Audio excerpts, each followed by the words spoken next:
Right, let's get into today's lesson. So, some people were saying what a scary picture was on just before the stream started. And I'm going to start today's lesson in the Tyrolean Alps. You guys know where the Alps are, so sort of in the centre of Europe, massive high mountains. The Tyrolean Alps are in between Austria and Italy.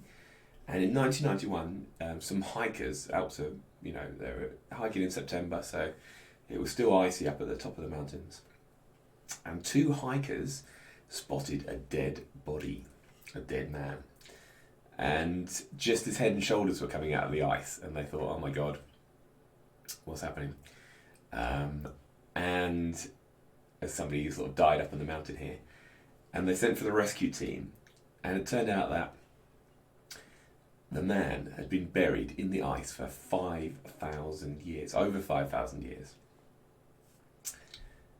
And does anyone know, why he just wasn't rotted away, or how come he was still there? So the dead body was there, and usually if a dead body's there for 5,000 years in the ice, you would expect not much to be left of him any longer. So anyone got any suggestions?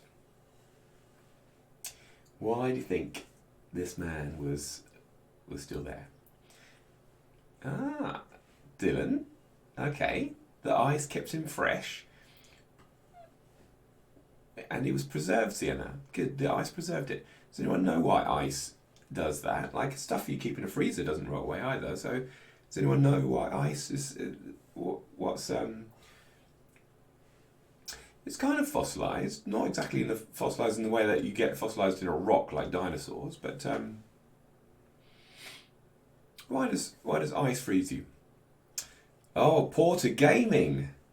Is that Oliver? I think Oliver has got the right answer there. The cold freezes bacteria. It doesn't necessarily kill the bacteria, because if you unfreeze them, the bacteria can still survive, but the cold certainly freezes bacteria. So that's excellent. If that is Oliver, Porter Gaming, and well done, really good. The temperature. Bacteria don't like the cold. So his body had stayed pretty much intact. He hadn't rotted away in 5,000 years. Now, what's that to do with copper? Well, let me show you a few of the things that he was buried with. Here we go. So this is our timeline from yesterday.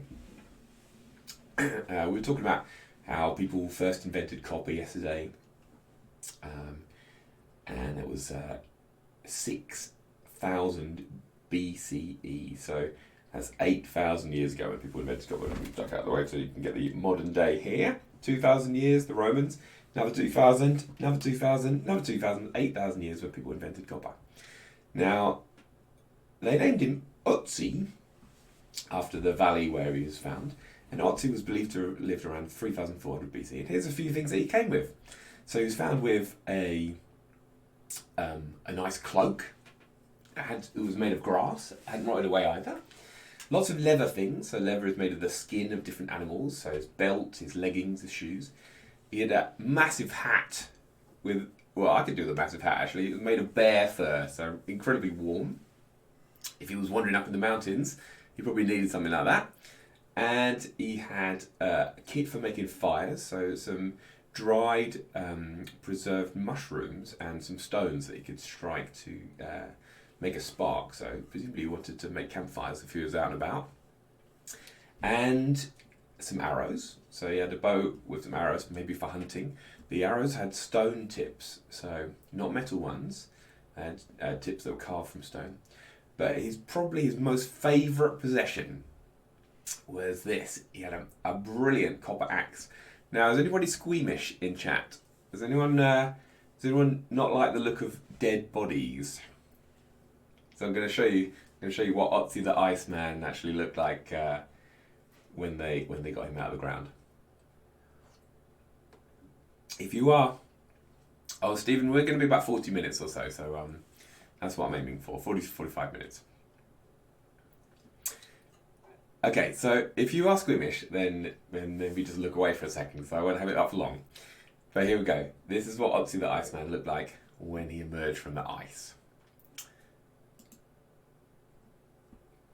There we go. So his body had been preserved, and it's called being mummified. It's incredible to think that the hikers came across this guy, and he was 5,000 years ago. 5,000 years old. Now, what killed him? Who knows? Maybe he invented the dab. Oh, Lamborghini 24, that's a great suggestion. 5,000-year-old dabbing. Good point.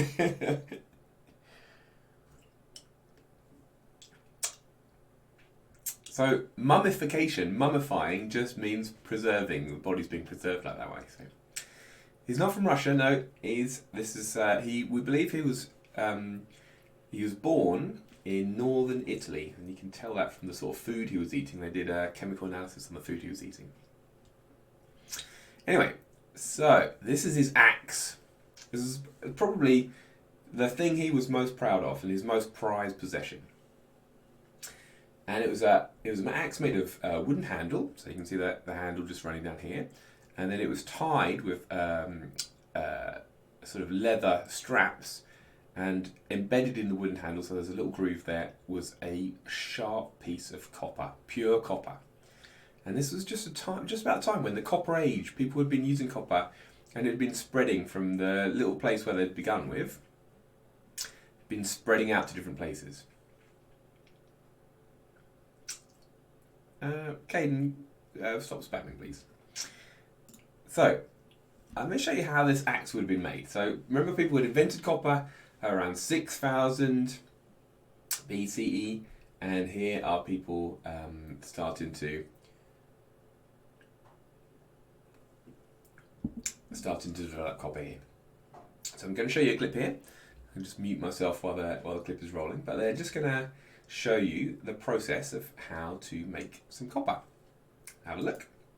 I attempt this later myself, more primitively. They do it in a large quantity.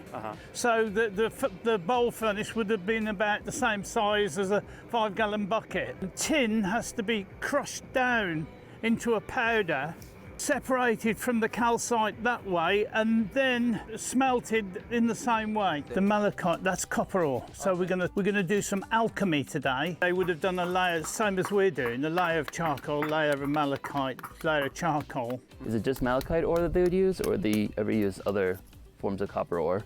I've got some other copper ore, but no, because it's too complicated to get it out. Can't let you have the cassiterite though, because that's rare as hen's teeth.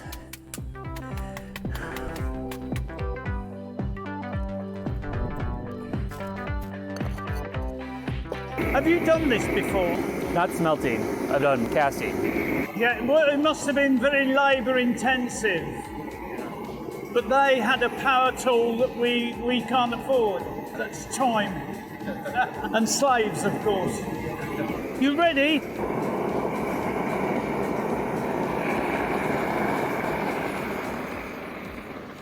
It's like the surface of the sun. As I said last time I did it, it was molten and it just run everywhere, and I just lost it all. So.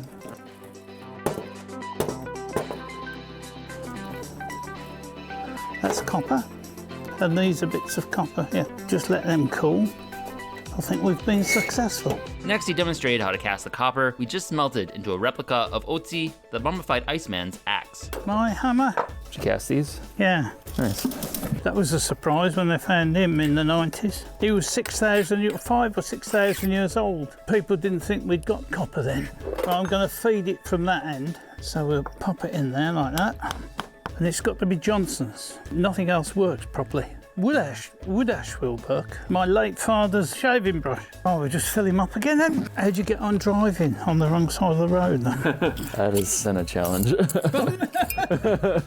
The hardest part is remembering to get on the right side of the car when I get in. Good. So this is going to be the pouring cup. We just smelted some copper, so that makes me an alchemist.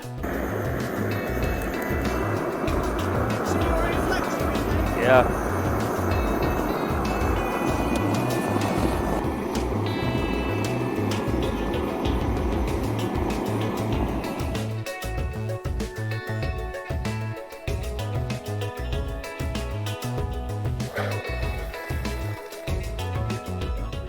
Nice. That's the size of Otzi's? Yes. Ah. So it's an exact replica. It's like, it was quite advanced because it's got flanges. Yeah. A lot of the early axes in this country were just flat. So they'd slide about in the haft.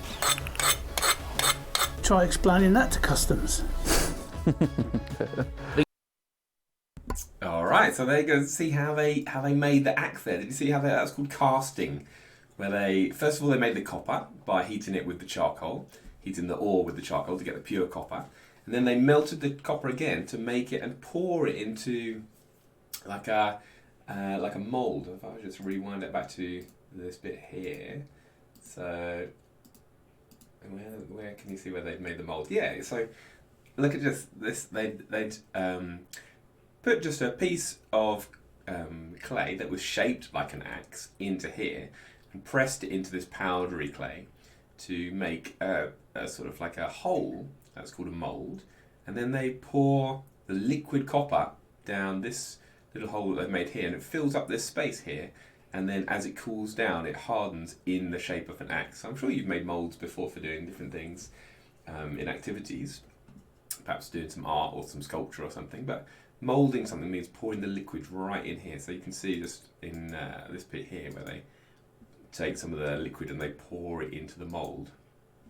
And then that's the metal. Once it's cooled down, it looks much more solid. It's made of solid copper. They open up the mould and they get the metal out of it. And then the last thing you could see him doing was just sharpening it. So he was just scraping a sharpening stone along here to just sharpen the blade a little bit. Anyway, so that's called casting, and that's how these axes were made here. And casting was a profession, a craft. So just summarise on this little slide what they did. So they made a mould from clay or stone, and they heated the copper until it melted. It needs to be about 1,000 degrees C, that's the melting point of copper. And then they poured the copper into a mould. If you mould today, how would they make them into a shape back then? So I guess, Dylan, what they do is they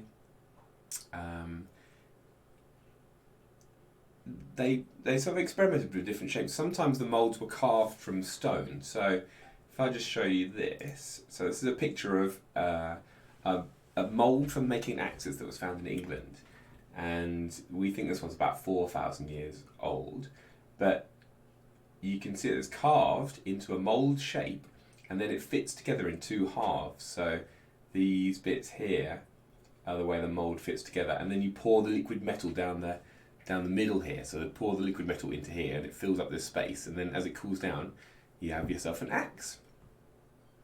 How long does it take to set into a solid?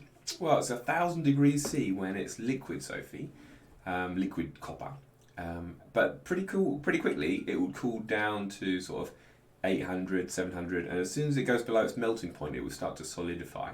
I wouldn't want to touch it until it's got down to maybe 100 or maybe 50 or something like that. So perhaps you have to leave it a few hours before it's cooled down properly. But I don't know how long it is until you can open up the mould and get the metal axe out the side. What do they use it for? So these axes were used probably for hunting, but they could have been used for gathering wood, for example. So if they want to use an axe, just a really useful tool for if you need wood to burn on your fire, for example. If you're hunting animals or butchering animals, for example. So if you're chopping up a piece of meat that you're going to cook for yourself for dinner, or they could have been used for weapons as well. So these copper axes could have been the earliest sort of weapons if there were some people that you needed to fight against. Hello, Laura. Good afternoon. Nice to see you. All right. So anyway, so that's the axes there.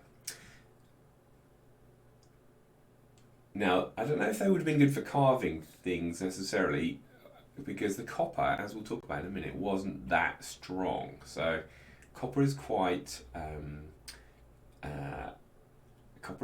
soft for a metal compared to some other metals. So that's what we're going to talk about now. How sharp would it have been? So they could have made it pretty sharp. They'd use sharpening stones to give it an edge for the axe there. How do they carve what, Charlie?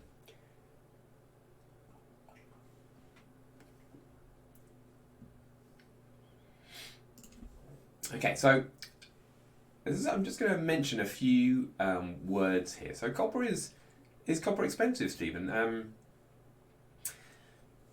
So I think the things that make metals more expensive are how rare it is on planet Earth, so how difficult it is to find. So copper is not one of the most rare metals, so it is quite easy to find on planet Earth. It's in a number of different places. And then also how much you have to pay to have it got out of the ground and have it extracted from its ore. So remember, they usually come as different sorts of coloured rocks. And copper is quite easy to get out of the malachite. You've seen you just have to heat it up with charcoal, and you can get the copper out of the green rock, the malachite. So copper today is not very expensive, but for Otzi the Iceman, it would have been his most expensive thing. He probably would have saved up for 3 years, and he went, and it's shown that the copper came from about 150 miles away from where he actually lived. So he must have either gone to get it, paid for it from somebody else, or perhaps traded for it, but it would have been really priceless at the time, really important to him. So I just want to mention three words here. Copper was really useful, and copper was the most used metal at this time. And copper was really useful for 3 things. So first of all, it lasted a really long time. So you might have been able to fight another person if there were some people coming to war on you in your area. So yeah, that certainly would have been it. But so it was really long lasting. That's called being durable. It doesn't wear away very easily. So if you had a wooden axe or something like that, you probably would have had to make a new one every couple of weeks or so. But a copper axe could have lasted Otzi for perhaps his lifetime if you really looked after it. And it was this word here, malleable. So copper is also malleable, which means that you can bend it and hammer it into different shapes. And that's something that not all materials can do. You can't do that with stones, for example. What happens if you hammer a stone is it smashes. That stones are brittle, but metals aren't like that. So if you hammer onto a metal, it doesn't smash, it doesn't crack. It's not brittle. So that's 3 key words there. Durable, metals are durable. Copper was malleable, but it was not brittle. It didn't smash when you hit it. And that would have been useless for an axe or something like that. If the first time you hit something with an axe, it just smashes up, then that's not very good, is it? All right. Plus, one other benefit of copper is that they could recycle it. So if you didn't like what you had and you had a bit of copper, or perhaps if you stole some copper from somebody else, perhaps a next door village or something like that, you got a hold of some of their copper, then you could just heat it up again and melt it into something different. So if you want to make a new axe, then you could steal somebody's copper saucepan, heat it up and make it into a different axe. So it's recyclable. Perhaps they invented recycling back then. Anyway, so that's 3 key words here: durable, malleable, and brittle. I want to show you those 3 key words, but they're things about metal there. Okay, so next, I want to show you. So this is a bit of science here. So if you start to zoom in on copper, and this is why you can smash copper and hit it with a hammer, and it doesn't crack. So what happens with a metal is that the little particles of metal, there's the red particles here, so metal, these are all these little metal particles. When you hit them, they are glued together by this blue stuff. Can you see this blue stuff around the outside? So they're glued together, which means that even if you smash a few of the particles to the side like this, they remain glued together, very strongly stuck together by this glue, which is called electrons. And not every material is like that. So like stones, for example, they don't have the same glue holding the particles together. So if you smash a stone, loads of these particles fly away and crack. And the whole structure just sort of can be destroyed. But metals, if you hit them, then this glue of electrons, the particles can slide over each other, but they stay stuck together. And that's really important. All metals have this. So even the later metals that they hadn't discovered yet at this time, so things like iron, which we'll talk about in another lesson, and aluminium and things that we know about today, metals that we know about today, they all have this sort of glue of electrons, and that's what makes them really, really good for bending about into different shapes, for hammering and working. It's so useful. They actually thought that in ancient times they thought that metals were a type of magic stone that you could hit again and again, but it would never break and smash. So you could hit it into different shapes, and they thought it was some sort of magic that was doing that. Anyway, so just remember that little glue of electrons. That was what makes copper malleable. So I'm going to show you a short little video here of people actually working copper. So if you have a look at this, this is the sort of beautiful stuff that you can make with copper. Can you see these little indentations on the side of this copper vase? Each one of these has been hammered out to make the shape of this copper into a vase. It's been hammered into shape from a flat bit of copper. Why is copper red, Lily? That's something I don't know about, actually. I'll try and find out about what, because most metals, what colour would you describe most like pieces of metal, like aluminium and tin and iron and so on? It's not exactly red. I guess you'd call it silvery, wouldn't you?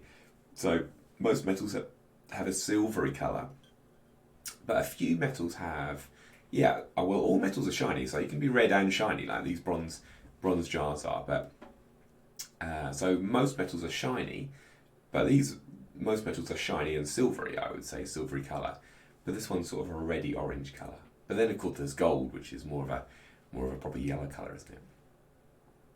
When you smelt the copper, is it always the same colour? It is, Lauren. So pure copper is always this colour here. So what you're looking at in this picture is pure copper. But we'll talk about how you can make copper different colours and what they invented next. That's the last part of today's lesson. So we'll talk about that in a second. So getting different colours is quite important. All right, so I'm going to show you a little clip here. This is so me and my dad went at February half term to the city of Istanbul, which is the capital of Turkey. It was an amazing city. It was such a good holiday. It seems like a lifetime ago now, because it was only February half term, it was a few weeks ago, and it was just before all the airlines got shut down and all that sort of stuff. So there wasn't any people with coronavirus in Istanbul at that time. I don't think there are that many people who have got it in Turkey at the moment, but it's spreading around the world. But this was a brilliant holiday. So me and my dad spent 4 days in Istanbul. One of the things they've got is amazing bazaars that are huge sort of shopping areas where people craft all different types of stuff. So carpets and cloth, gold, and they have a copper working bazaar. So I'm going to show you this, which is some people actually doing the craft of copper working. So I'm going to mute my mic again, and we'll have a look at this little clip here. It's about 2 minutes long.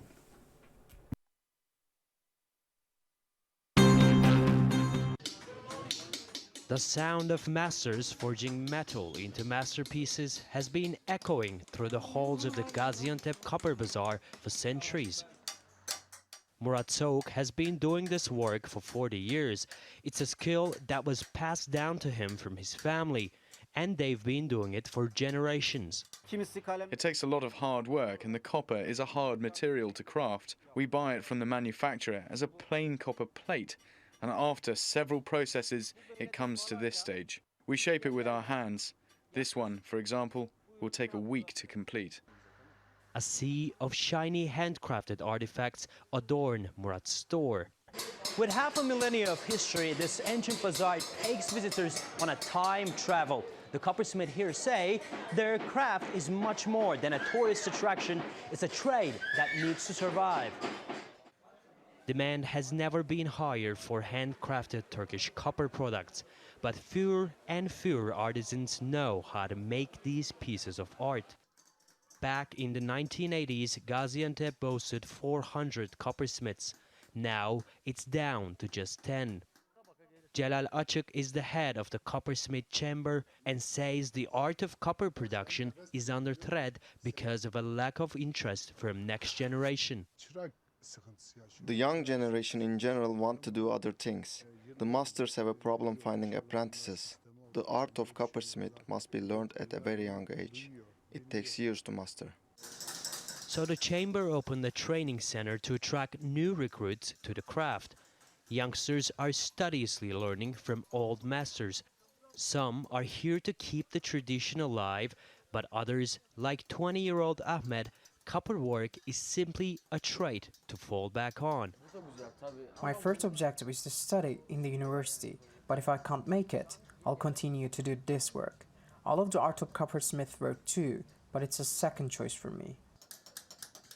It's the next generation that will determine the survival of this ancient tradition. But with competition from other fields, the new band of coppersmiths may not be enough to keep the art from dying out. Alaaddin Kılıç, TRT World, Gaziantep.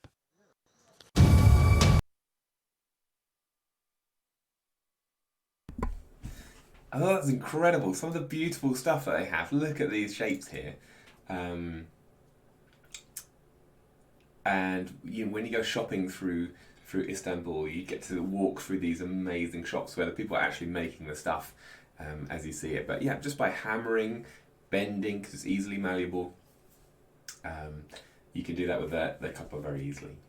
So this gives you an idea of how this must have been done. This has been done for thousands of years, and they're running out of people who want to still do this sort of work. So they need apprentices, and I heard somebody say in chat that 40 years to learn how to do this, like to become a master copper worker, seems like a long time. So if you're a young person and you're thinking, like, what do I want to do with my career and stuff, then maybe you don't want to spend 40 years getting really amazingly good at being able to make an art piece like this and make that into your career.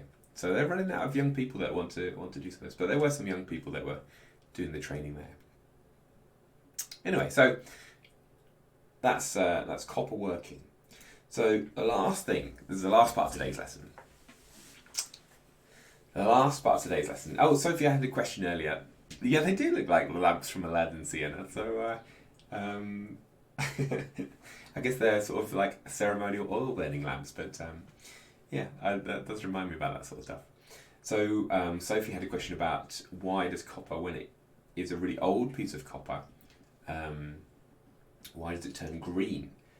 And so what happens to metals when they get old and how they react with the air around them and react with water is something we'll do in tomorrow's lesson. So we're gonna sort of like do that, continue on to that a bit tomorrow. So hang on to that question, Sophie. It's a really good question.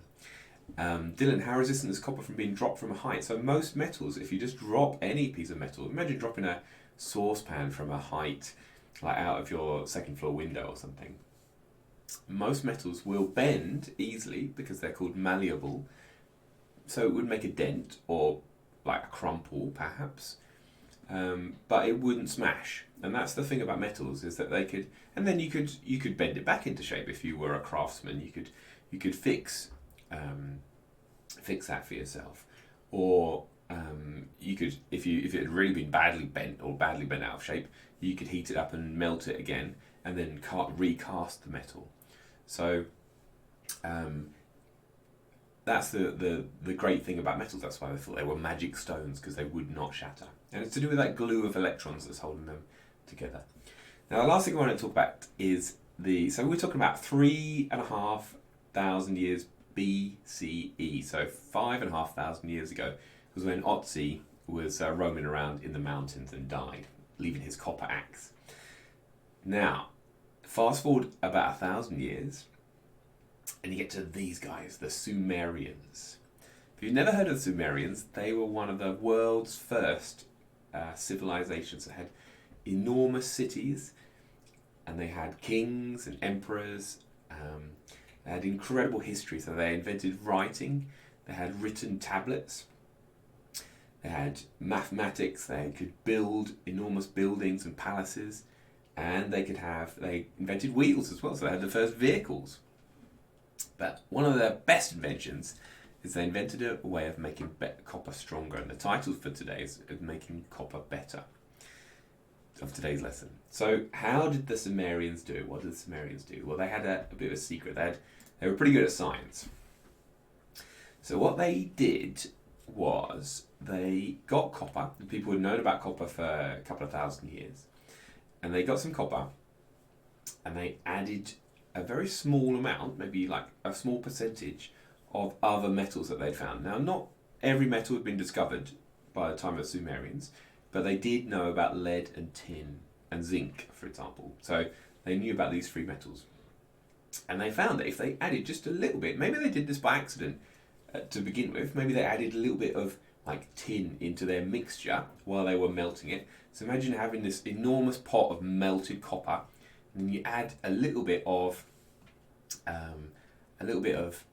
zinc in there, or a little bit of tin in there, and once the mixture is made, it's called an alloy. So it's a different. It's now not pure copper anymore. It's called an alloy, and they had recipes for making this sort of thing. Isn't brass made of copper and steel? Lamborghini 24. So brass is called a copper alloy. So both these things here are called copper alloys, and brass is kind of an old name for it. These days we would just call it a copper alloy, and that's right. Alloy rims come from the same thing. They're a mixture of different metals, but these alloys here, they had recipes of for making different alloys, and every blacksmith, every craftsman would have had their own recipe. So it's like, I like to add 12% zinc and a little bit of tin to my copper, and it makes it even better. Zinc is a different type of metal. So Sophie, if I show you back to our periodic table from yesterday, so the metals that were discovered at this time were, they knew about copper and they knew about zinc, which sits right next to copper on the periodic table. So they discovered both of these two ones here. Now, what was the other ones in our little chart here? They knew about lead, which is right down here in the chart, PB. That stands for its old name of plumb bomb. But yeah, lead is, they knew about this metal here. So they knew about about 7 different metals in the ancient world. Copper, zinc, lead. They knew about mercury as well. Mercury is somewhere here as well. Yeah, so they knew about mercury. So by making these new recipes, they could make alloys. And alloys, the great thing about alloys were they were much stronger and much harder than regular copper. So bronze, for example, was 12%, a little bit of lead, a little bit of tin, no zinc, and the rest was copper. Anyone tell me what percentage, so if you add up the percentages, remember they've got to add up to 100, what percentage copper do you think bronze would have been?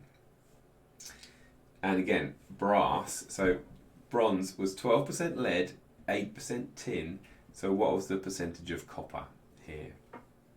And if you think about, then there's a different alloy called brass, which has no lead or tin, but was 32% zinc, so what percentage of brass was made of copper? Caden's got the right answer, well done. Caden, you win yourself a pencil. So Caden's got the prize there. So bronze, if it's 12% lead and 8% tin, it must have been 80, that adds up to 20%, so it must have been 80% copper. Good, good, good, well done. And what about brass then? And what percentage of brass was made of copper as well? Anyone do the maths? Okay, you got to answer a question correctly for the first time to get yourself a pencil.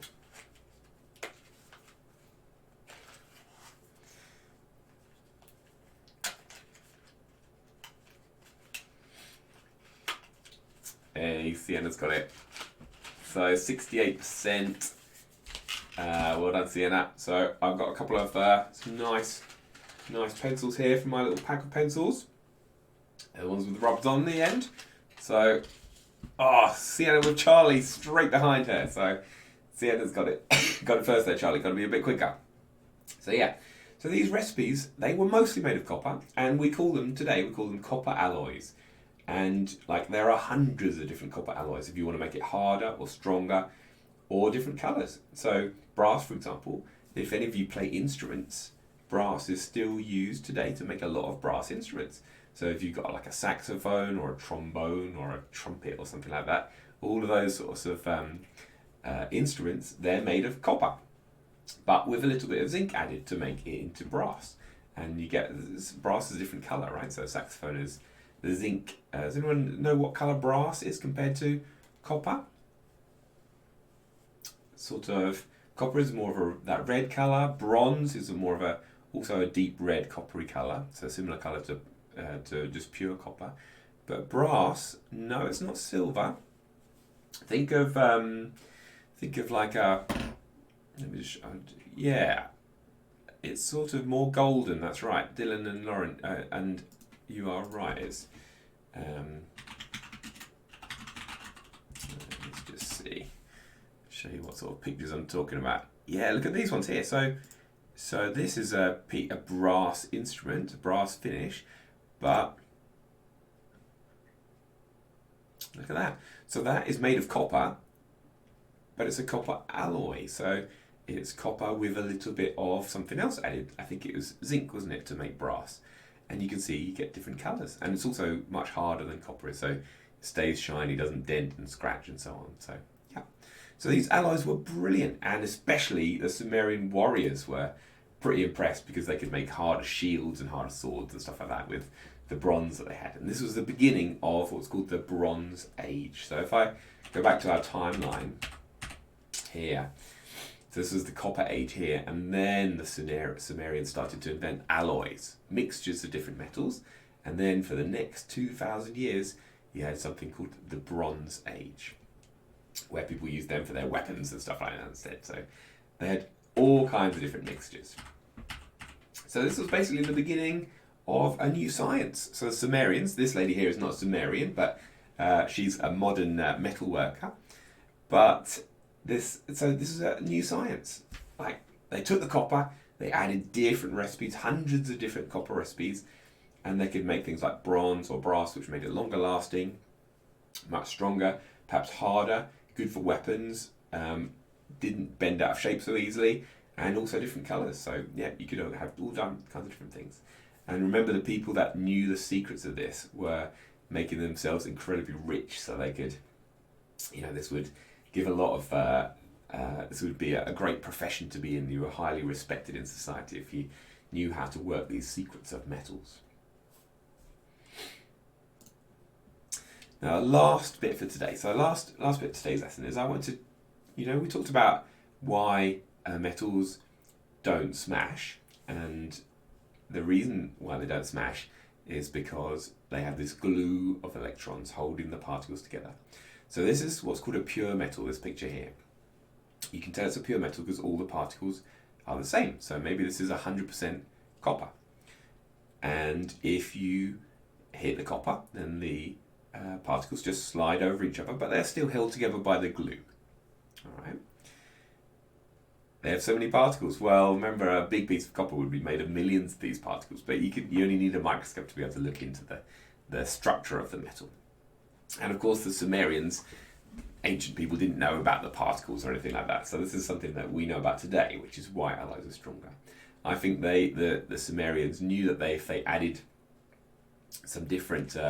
I need a bit of a drink, actually. So they knew that if they added some different metals, it made the alloys stronger, but they didn't know why. And you can understand that because they didn't have microscopes. So, now, if you add, now let me show you these two pictures here. So this is your regular metal here. If you start to add a second metal here, here, and here, look what's happened to the structure of the metals. They're nice and neat when it's only just one metal, but when it's two metals, what can you see that's happened to the structure? This is my it's not beer, everybody. People accusing me of drinking alcohol while I'm teaching my lesson. I would never do that to you guys.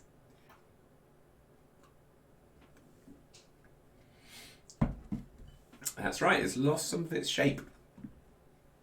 Well done, Lauren. So you can see that the structure of the particles has been put out of shape just by adding a second metal in there. And this was the secret. When they made bronze, they added a little bit of tin to the copper, and the particles had been put out of shape like this. And that meant that the particles, let me show you how they could slide over each other. So look, they could slide backwards and forwards quite easily when there was only one metal. But here, they couldn't slide backwards and forwards so easily. The particles of a second metal were disrupting the shape of all these of the metal, and that made it much, much stronger. So bronze, for example, cannot bend nearly so easily. You can't bend bronze at all. It's incredibly tough and hard compared to copper. Copper you can hammer into shape, you can make it softer and so on, but bronze was rock hard compared to copper, which made it so good for things like weapons and shields and so on, much, much stronger. And that's what an alloy is. What's one of the useful things about alloys. So by adding a few extra bigger or smaller particles, look at these smaller particles here. Do you think they would be stopping the big particles from sliding left and right? And that's what makes it such a hard substance. So alloys don't bend or break as easily when they're making pure metals. All right, so that's what we've talked about today. I should put a little summary up here. Let's just have a quick whiz back there. So we talked about, first of all, the Iceman, Otzi, who had this magnificent copper axe, and we talked about something called casting. So casting, although what I'm doing these days is I'm casting this lesson, which is a slightly different meaning. But casting, back in those days, was pouring the liquid metal, pouring that metal into a mould to make it into a different shape. So we've talked about that today.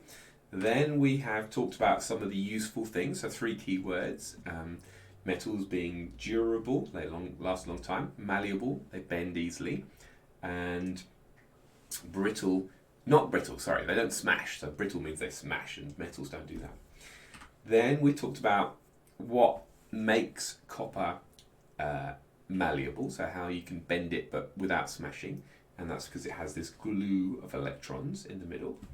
And then finally we talked about the invention of alloys, which is, alloys mean where you add another 1 or 2 metals into the mixture, and that means that when you do that it makes the metal harder. Because why alloys harder? Because the extra particles of the second metal, whatever it is, changes the sort of like nice neat structure of the metals, so they're much, much stronger. Carbon alloys, that's right, you can get all different types of alloys. They're basically different recipes for making mixtures of one metal with the next metal. All right.